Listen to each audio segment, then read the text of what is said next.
አርብለት እንደፈታው በሁለት አገባው ሽጉጥ ይዞ ነበርና መታኝ። እዚህ ጋር ይሄ ማንጋጋ ይለኝ አሁን አንድ አመት ስለበት ነው አነፍኩት ሄላ ተሰራለኝ። ከዛ ዘረፍኩት። ማን ነው ስም? ስሜ ሰለሞን ካፒቴ። ከየት ከተማ መጣ? ከአርባ ምንጭ ከተማ። እንዴት መጣ? መልካም ወጣት። መልካም ወጣት እኔ ፈልጌ አልመጣሁም። ማን ይላከ? ባለቤቴ ነች።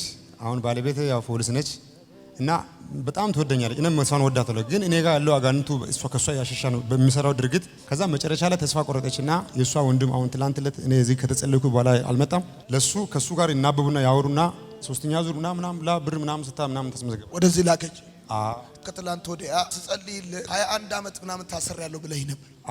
21 አመት ከ6 ወር ቆይቼ ነው ወጣት። እንዴት ነው ልትታሰር የቻልከው? በምን ምክንያት ነው? መጀመሪያ 96 ዓመተ ምህረት ላይ ነው መጀመሪያ ወንጀል የሰራሁት። ሶ ነው ገበያ ላይ እንደዚህ በቃ ልክ እንደ ሰዎች አንድ ሰው የራሱ የሆነ መደብ አለው። መደብ ሲገዛ ያ ሰው ነው በጣም ባለሀብት ነው፣ ተንኩለኛ ነው ደግሞ። ከዛም እንን ተጠቀመና ይሄን ማንጎ ዝም ብለህ አቃጥል አንተን 20 ሺህ ብር ሰጣለሁ። 20 ሺህ ብር መቼም አታገኝም። 20 ሺህ ብር ማለት 20 ሚሊዮን ነው በዛ 96 ዓመተ ምህረት ላይ ማለት ነው። ከዛም 20 ሺህ ብር ሰጣለሁ ደነገጥኩኝ። 5 ሺህ ብር ወዳሁኑ ሰጠ። ከዛ ገበያ እጄ አስታውሳለሁ አርባ ምንጭ ገበያ እጄ ምናምን ልብስ ምናምን ገዛውና ማታ እንደ ችቦ አቃጥልኩኝ ማንጎዎችን ገበያ ላይ ማለት ነው። ወንጀል በዛ ጀመር። በዛ መጀመሪያ ወንጀል ጀመርኩ። ከዛ ቀጣዩ ወንጀል ጠፋሁ። ከዛም ጠፍቼ ጅንካ ምናምን ገባ። ፖሊስ ይፈልጋል ምናምን ስል ሰውም ረገመ፣ ህዝቡ ማለት ነው። አንተ አላደረኩም ትላለህ፣ እግዚአብሔር እንደዚህ ያርግ ብሎ ረገመ። ከረገመ በኋላ ለአንተ ለቀቁ። የኛን ቀበሌ ወደ ጅንካ ሄደ። ወደ ጅንካ ሄደ ወንጀል ሰራ። ጅንካ ሄጄ ወንጀል የሚሰሩ ልጆች ጋር መዋል ጀመርኩ። ከዛም ሁሉ ነገር ቀስምኩት። እዛ ጋር መጀመሪያ ዝርፋ አካሄድኩት። 1200 ብር ምናምን ፒፒኤስ የሚባል መሳሪያ ገዝቻለሁ። የሆነ ብረት አጭር መሳሪያ አለች። እሷን ገዝቼ በቃ ምንም ከኔ ውጪ ሌላ ሰው እኔ ህግ ያለ አይመስለኝ በሰዓቱ እውነት ለማውራት ህግ የሚባል ነገር እኔ ብቻ ነው ህግ ያውጪ የሚመስለው። ከዛም መጀመሪያ ጊዜ ሰራው የሆነች ወደ አርባ ምንጭ ሆስፒታል እርጉዝ ነች፣ እየሄደች ነው ወደ አርባ ምንጭ ለመውለድ ነው። ከዛ 900 ምናምን ብር ይዛለች። ሹፌሩ ደግሞ 150 ብር ምናምን ይዟል። ሺህ ምናምን ብር መጀመሪያ ቀን ወሰድኩኝ። በቃ ተጀመረ። እንዴት ወሰድክባቸው? ኬላ አለ ምሳሌስ እንደዚህ አስፋልት ሆነ መኪና የምታቆመው ድንጋዩን አይቶ መኪና ይቆማል። መውጣት ስለማይችል ኬላ ሰራ። ኬላ ተሰራለህ። ከዛ ዘረፍካቸው። ከዛ ዘረፍኩት። ቀጠለ። አሁን ወንጀሉ ማለት ቀጠለ ወንጀሉ። ከዛም እንዲህ ያልኩት አንድ ቀን ተያዝኩትና በሌላ በሱ ሰልያዝ ብዙ ባደረኩ ሰልያዝ በሌላ ተያዝኩትና 6 ዓመት ተፈረድኩት። 96 ማለቂያ አካባቢ ላይ ገብቼ ማለት ነው ወጣሁ። አንድ ዓመት ሳልቆይ መልሼ ዝርፋ ወንጀል ፈጸምኩት። ምንም እስር ቤት መቆየት ማለት እንደዚህ ነው። በቃ እንደዚህ አይነት ሰው ይምጣ እንጂ እኔ አሁን የሁሉም ጊዜ ምንም አይመስልም። እኔ መቆየት ስላለብኝ ቆይቼ ወጣሁ። 21 ዓመት መቆየት ስላለብኝ ብቻ ነው ቆይቼ ወጣሁ። 6 ዓመት ተፈርዶብህ ልክ እንደወጣው እንደገና ዝርፊያ ይሄንን ወንጀል አሁን ይሄንን ትልቁን ወንጀል ሰራው። ትልቁ ወንጀል ምንድን ነው? ሴቻ መከላከያ ካምፕ አለ። መከላከያዎች አሉ። ቢያውቅ ኖሮ አላቅም እዛ ጋር አልሄድም ነበር። ከኋላ ላይ መከላከያ ካምፕ አለ። 17ኛ ክፍለ ጦር አለ። ልክ እዚች ጋር ደግሞ ከርብ አለች። መኪና በጣም ያስቸግራል፣ መሄድ አይችልም። ሄዶ የሚያውቅ ሰው ካለ መንገድ ይችላል። በዛች ጋር 2 ድንጋይ ነው ያስቀመጥኩት። እንደ 2 ትላልቅ ድንጋይ ያስቀመጥኩት። ከኮይራ ቡና ምናምን ጭኖ መጣ አይሱዙ ነበር። ኢላ ላካ 2 ፖሊስ አለ መኪናው ላይ ከላይ ቡናው ላይ ከላይ 2 ፖሊስ አለ። ከኔ ጋር ያሉ ልጆች 5 ናቸው። አንደኛው ማይሰራ ካርቤን ቆሞ ጠብቅ የሚባለው መሳሪያ አለ። እሱን ይዟል። አይሰራም፣ ያው ማስፈራሪያ ነው። አንተስ? የኔ ፒፒኤስ ይሰራል፣ ኖርማል ነው። 60 ምናምን 70 ምናምን። አላማችሁ ምንድነው? ቡናውን እኛም አላማ መኪናውን ቦዲቲ ማምጣት ነው። መኪናውን መሸጥ ብቻ ነው እንጂ እዛ ጋር ቡና እንዳለ ምናምን አናቅም። እኛ መኪናውን ብቻ ወስደን ቦዲቲ ለመሸጥ ብቻ ነው አላማችን። ልክ ከዛም ድንጋዩ ሲደርስ ቱክስ ይጀምራል። ቱክስ ሲጀምር እንዴት ሰራ መሳሪያው ላይ እኔ እሱ የሚተኩስ ነው መሰለኝ። እዛ ጋር መኪና ላይ መሳሪያ ይዞ ሰው ይኖራል ብለህ አትገምትም። ሌሊት 6 ሰዓት ላይ ቱክስ ሲጀምር ለምን እንደው አቁም ምናምን ጸጥ ተባለ። ከዛም ሾፌሩን ሞተር አጥፋ ይላሉ። አያጠፋም። ሞተር አጥፋ ሲል አያጠፋም። ለምን እንደው ማታጠፋ ብዬ ድንጋዩን እንደዚህ ዞሬ ሲመጣ መታኝ። ነኝ ሽጉጥ ይዞ ነበርና መታኝ። እዚህ ጋር ማለት ነው። ይሄ ማንጋጋ ይለኝ አሁን። ከዛ እኔ ወደኩኝ። በቃ ፈን ሰራው። እሱ ሽጉጥ ነከሰ፣ ደግሞ እንዳይመታ ነከሰ። ከዛም ከኔ ጋር ልጆች ወዳውን እሱን ያዙ። እሱ ታሰረ። ከኛ ውስጥ አንዱ ሹፌር ነው። ወዳውን እሱን ጭኖ መጡ። ሳመጡ እሱን ሆስፒታል እናስገባ ይላል አንደኛው። ከዛም ይሄ ነብዩ አንኩት የሚባለው በጣም አብሮ አደገኝ ነው። እሱ እዚህ ጋር ሞቶ እሱን ጥዬ ከመሄድ እኔም እታሰራለሁ፣ ሁላችንም እንታሰራለን፣ ሰለሞን እናሳክማለን ይላል። እሺ ሆስፒታል ውስጥ እንጣል። ሆስፒታል ውስጥ በር ላይ ጥሎ ይሄዳሉ። ይሄ እንግዲህ ረጅም ዓመት እንዲፈረድብ ምክንያት የሆነ ወንጀል። በዚህ ወንጀል ምክንያት ስንት ዓመት ተፈረደ? በሱ 15 ዓመት። እሺ ከዛስ ታሰርክ? ተፈረድኩ። ገባሁ እኮ ማረሚያ። ያ 6 ዓመቱን ተጨመረ 21 ዓመት ሆነ። የመጀመሪያው ጥዬ የወጣሁት ማለት ነው። 6 ዓመት ተፈርዶብህ በነበረ ጊዜ 6 ዓመት አልቆየህም? ጠፍቼ ወጣሁት። ዝም ብለን ወጥተህ የምትጠፋው? ያው ሰይጣኑ እኔ አላቅም እንዴት እንደመጠፋ እውነት አላቅም። እውነት አሁን 21 ዓመት ሆነ። 21 ዓመት ሆነ። ከዛ አየር ላይ ነው ጎፋ ማረሚያ ጫኑ። አርባ ምንጭ ከአርባ ምንጭ ጎፋ ማረሚያ ላኩ። አዛውሩ። እሺ ከጎፋስ? ከጎፋ እንደገና ጎፋ ላይ ትንሽ የቆየው ኪዳነ ምሕረት ቤተክርስቲያን አጥር ዳር ነች። ንግስ ነበረ። ንግስ ብዙ ሰው ከውጭ ገባና ከነሱ ጋር ተቀላቀየ ሄድኩት። ጠፋ። ወጣሁ ሄድኩኝ። በቃ ሄጄ ቀጥታ ወደ ጅጅጋ ገባሁ። አላቅም ጅጅጋ የት እንደሆነ መኖር ጀመርኩኝ። እዛ ዝም ብለህ ተሳፍረህ ጅጅጋ ገባሁ። ከዛም እዛ ጋር መኖር የጀመርኩት ምንም ስራ አላቅም። በቃ እኔ ከመስረቅ ውጭ በቃ የሆነ ነገር ከማድረግ እኔ ስራ ምንም ሙያም ባል ነገር። ስለዚህ አይምሮክ በጣም ሻርፕ ሆኖ የሚታይ ዝርፊያ፣ በቃ የሰው ነገር መውሰድ ብቻ ነው። ዝርፊያ ላይ ያቀናብርልህ። አዎ በቃ የሆነ ይሳካልኛል። በቃ የሆነ ነገር ለክፉ አሳልፎ አይሰጥም። ምን እንደሆነ አላቅም። ዝርፊያ ላይ ይሳካልህ። አዎ ለክፉ አሳልፎ አይሰጥም። ከዛም በኋላ እሺ ጅጅጋ ላይ እንዴት ተያዝክ? ጅጅጋ ላይ ሆቴል እየጠጣው ነኝ። ፀጉር ቤት የሆነ የሚሰራ ነበር ማረሚያ ቤት ላይ፣ አርባ ምንጭ ማረሚያ ቤት ላይ። እሱ ማታ እየጠጣ ነው፣ እኔም እየጠጣው ነኝ። ለካ እሱ ይጠቁማል ለሰው እንደዚህ ከማረሚያ ቤት የጠፋ ሰው ነው ብሎ ይጠቁማል ለሶማሌ ፖሊሶች ማለት ነው። ሶማሌዎቹም አየር ላይ ነን ይይዛሉ። አየር ላይ ዙና ማረሚያ እዛ ያስገቡና ተደዋውሎ 15 ቀን በኋላ ከአርባ ምንጭ ፖሊስ ይመጣል። ከዛም ቀጥታ ሄድኩኝ። ተያዝኩና ሄድኩኝ አዋሳ መናሪያ ገባው። አዋሳ መናሪያ ላይ እንደገና ሊጠፋ ነው ከፖሊሶች ማለት ነው። አዋሳ መናሪያ ያው ከወሰዱኝ ይገላሉ የሚል ብቻ ነው ሀሳብ ያለኝ። ከአዋሳ ማረሚያ ቤት እንደገና ጠፋው። ላንተ ሄድኩኝ ብር ስለሌለኝ ብር ለመውሰድ ማለት ነው። ሲስተር ጋር ሄጄ ባለው ሰዓት ነው ይሄን ነገር የምትነግረኝ። እሷ የሆነ ሰዓት ላይ ትነግራች በቃ ዝም ብለህ አስጸልይ ምናምን ትላለች። ከዛም እንደገና ትንሽ ቆይቼ ለዚህ አስጸልይ ስትል ቸርች እዩጋ 15 ቀን ጉባኤ ተዘጋጅቷል በቲቪ ትከታተላለች እሷ። እሱ ጋር ሂድ ትላለች። ከዛም 15 ቀን ጉባኤ እሺ ብዬ ሻንጣ ምናምን ወስጄ ሄድኩኝ። 8 ቀን አደርኩት። 8 ቀን እኔ ሰለሞን ካለኝ ሄዳለሁ እጅ እሰጣለሁ ነው ለመንግስት። አዎ ሰለሞን ካለኝ ያለችው ሂድና ቸርች ይጸልይልሃል፣ ከዛ እጅህን ለመንግስት ስጥ። አዎ ንስሓ ገብተህ አንተን እዩ ያገኛል፣ ይጸልያል፣ አንተ ላይ ያለው ሰይጣን ይወጣል። ከዛም በኋላ አንተ የገደልካቸው ሰዎች ሁሉም ይቅርታ ያስደርጋል፣ ትገባላለች። እሺ ብዬ ስል 8 ቀን ውስጥ ምንም ነገር የለም። ከዛም በኋላ ያለኝ አማራጭ በቃ እዚህ ጋር የሆነ ነገር አግኝቼ መሄድ ብቻ ነው እዛ ቸርች ውስጥ። አዎ ምን አረክ? ከዛም በቃ መጸለይ ጀመረ። እሱ ልክ ስነሳ የኔ መደዳ እንዲህ ተቀምጧል። ስልክ አለ በቃ ሰው አሜን ያለ የተነሳ ነው። ከዛ ምን ዝም በስልክ የሰበሰቡ ኪስ ውስጥ ማንም እዛ አሜን ላይ ነው እንጂ ስልኩና ወንበር ደብተር ላይ ማንም ቼክ የሚያደርግ የለም። 7 ስልክ ነው ወሰድኩና ወጣው። እሺ ከዛ በኋላ እኔ አሁን ሌላው ማወቅ የምፈልገው ነገር ከዛ ወጥተህ ታሰርክ? ከዛ ወጥቼ ታሰርኩት። ይሄን ታስሬ እኮ አሁን 8 ወር አሁን የተፈታ። አዎ ባለቤት እንዴት አገኘሃት? ባለቤቴን ያገኘሁት እሷ እዛ ነች፣ የምትሰራው ፖሊስ ነች። የት? አርባ ምንጭ ማረሚያ። አንተስ? እኔ አርባ ምንጭ ማረሚያ ህግ ታራሚ ነኝ። አንተ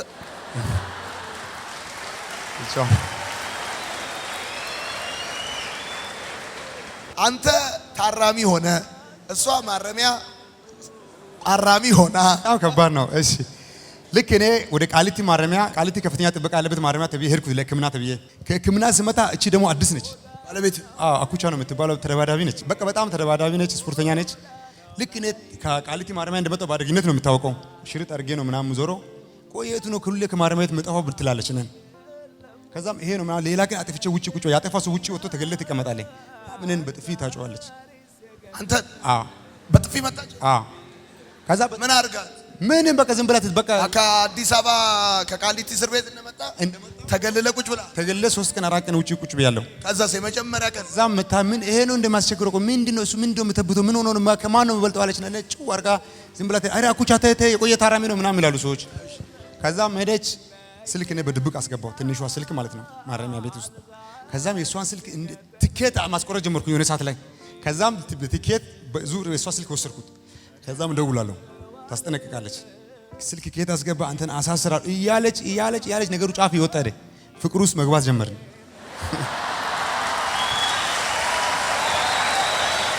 ምን ትላታለህ አንተ? በቃ እኔ አንቺን ማተጂ ከሆነ ያው መጥፋት ለኔ ብርቅ አይደለም። ከወጣው አንቺን እገላለሁ እላለሁ። እኔ መጀመሪያ ማለት ነው ከጠፋው አንቺን እገላለሁ። ስለዚህ እኔ በጣም እሺ አንተ እኔን የምትወድ ከሆነ ጌታን ተቀበል ትላለች። የመጀመሪያ ዓላማዋ ለሷ እንትን ነች፣ በጣም አክራሪ ነች፣ ዘሯ ማለት ነው።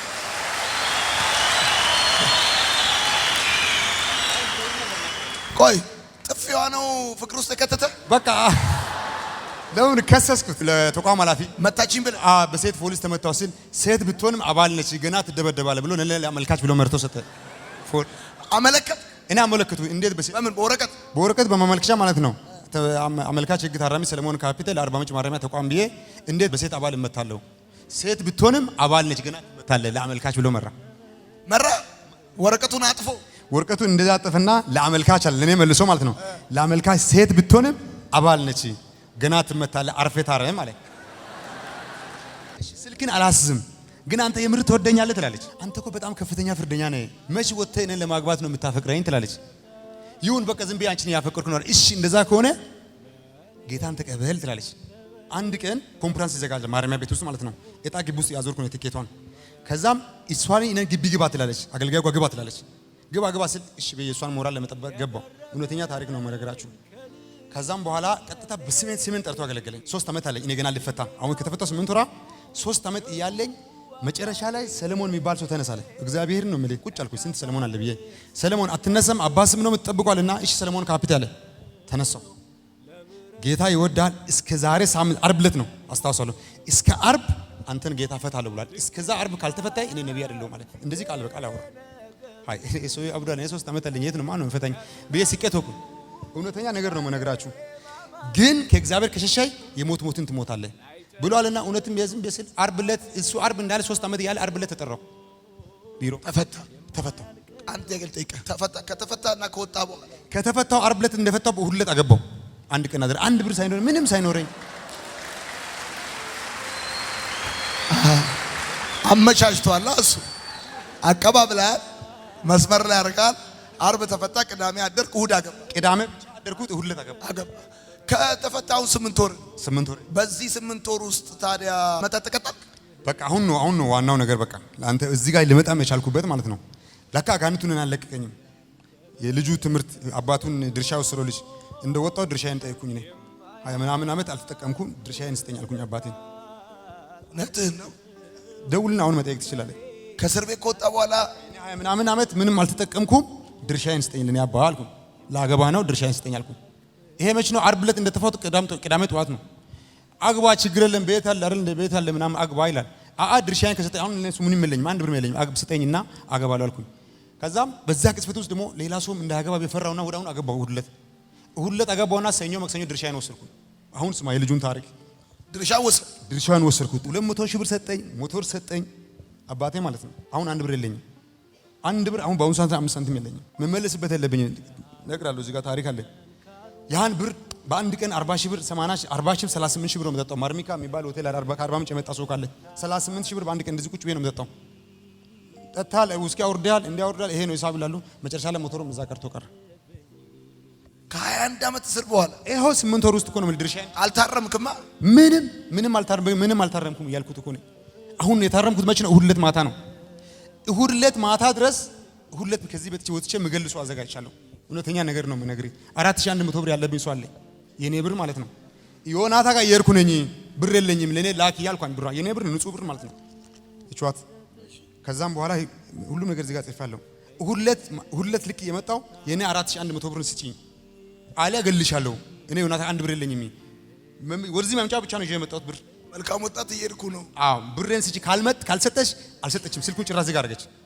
እሁድ ዕለት እስከ ማታ ድረስ ከዚህ እጄ እሷን ለመግደል ነው እቅድና ፍላኔ። አሁን ነው የሰረስኩት። እሁድ ዕለት ማታ እኔ አንድ ሰው ብቻ ነው ከዚህ ውስጥ የምፈልገው አልካንተ ካስታወስክ አንድ ሰው ታሪክ ይቀይራል ስትል ይሄ እኔ ነኝ። በቃ ኖርማል አመንኩኝ። ያለ አንድ ብር ይሁን አንድ ብር የለኝም። ቁርስም ሻይ ማን እንደገዛም አላውቅም። እኔ አሁን እስከ ዛሬ ማለት ነው። እውነተኛ ነገር ነው የምነግርህ። በቃ ራስን አሳምኜ ያ አንድ ሰው እኔ ነኝ። ከማንም አንድ ብር አልፈልግም። በእግሬ በሆንም 40 ምንጭ ገባለሁ።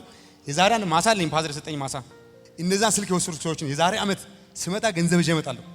ስራ እሰራለሁ፣ እለወጣለሁ፣ በጣም እለወጣለሁ። አንድ ማሳ ሰጥቶኝ ነው ማሳውን ባዶ ነው። አሁን እጄ ሙዝ መትከል ብጀምር አንድ ዓመት ውስጥ ኖርማል ስራ እሰራለሁ። የዛሬ ዓመት እዚህ ስመጣ የነዚህን ስልክ ገዝቼ ማመጣለሁ። እነዛ ሰዎች በህይወት ካሉ የኔ ስልክ ነው የተወሰደ ብሎ ካንተ ጋር የምጠና ይናገሩ። እኔ እከፍላለሁ። እዳን ይዤ መሞት አልፈልግም። ከተወለድኩት 4ኛ ቀኔ ነው። አሁን መኖር ፈልጋለሁ። መጀመሪያ ጊዜ ሴትዮ አንቺን አላቅም። እርጉዟ ሴትዮ ካንቺ 900 ብር ወስጄ ህይወቴ ተበላሽቷል። በጣም በድያለሁ። ይሄን ሁሉም ዓመት በጤል ስመታ ሁሉም እግዚአብሔርን ይቅርታ እንድጠይቅ ነበር። እስከዛሬ አልጠየቅኩም። ዛሬ እግዚአብሔር ለምን እንደማያናግረኝ አንቺን በመጀመሪያ ጊዜ ይቅርታ ጠይቅሻለሁ። ሌሎችንም ብዙ ያው አድርጌያለሁ። ስለዚህ በእግዚአብሔር ስም ይቅርታ። እኔ ገና 4 ቀን ልጅ ነኝ። ከዚህ በኋላ መካስ ፈልጋለሁ። ኢትዮጵያንም እግዚአብሔርንም ህዝብንም ማንንም ሰው ሌላ ሰው በቃ 3-4 ወር ለኔ 5 ወር ስጡኝ። ስራ ሰርቼ ተለውጬ መካስ ፈልጋለሁ። አንድ በሉት። አሁን ደግሞ የዛኔ ከዩ ቤት ስልክ የተወሰዱባችሁ 7 ሰዎች የእናንተ ስልክ የወሰድኩት እኔ ነኝ። እናንተ በህይወት ካላችሁ የእናንተ ስልክ የምታስታውሱ ከሆነ የዛሬ ዓመት እዚህ ቤት ኑ።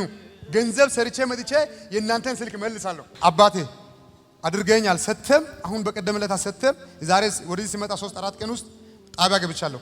እንደገና ለኔ እሰጣለሁ። አንተ ብቻ ተለወጥና ሰውን ለአንተ እንደገና እሰጣለሁ አባዬ ብለሃል። አሁን ከልቤ ነው ይቅርታ መጠየቀው።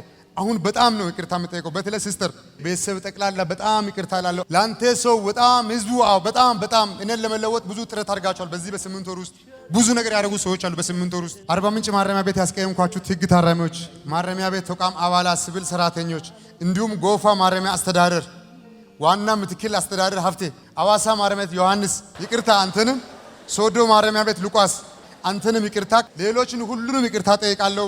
ሰው ሁኜ እናንተን እስከሚያገኝ ድረስ ከልቤ ነው ይቅርታ የምጠይቀው። እኔ አንቺን ምን ብዬ እንደምልሽ አላቅም። እኔ ብዙ ነገር ተብለሻል። በኔ ኮሚሽነር ከአዋሳ ሄዶ አንቺ እስረኛን እንዴት ታፈቅራለሽ?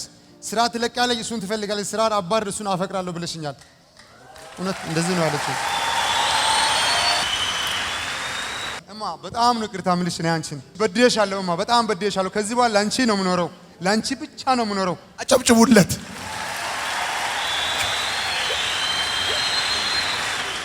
ለማ ላኩቻ ሄሎ፣ ጤና ይስጥልኝ። ዮናታን አክሊሉ እባላለሁ። ደስ ይላል። ኩራት እባላለሁ። እንዴት ነሽ? ሰላም ነሽ? እግዚአብሔር ይመስገን። ባለቤትሽ እዚህ እኔ ጋር ነው ያለው። መልካም ወጣት መጥቶ ነኝ።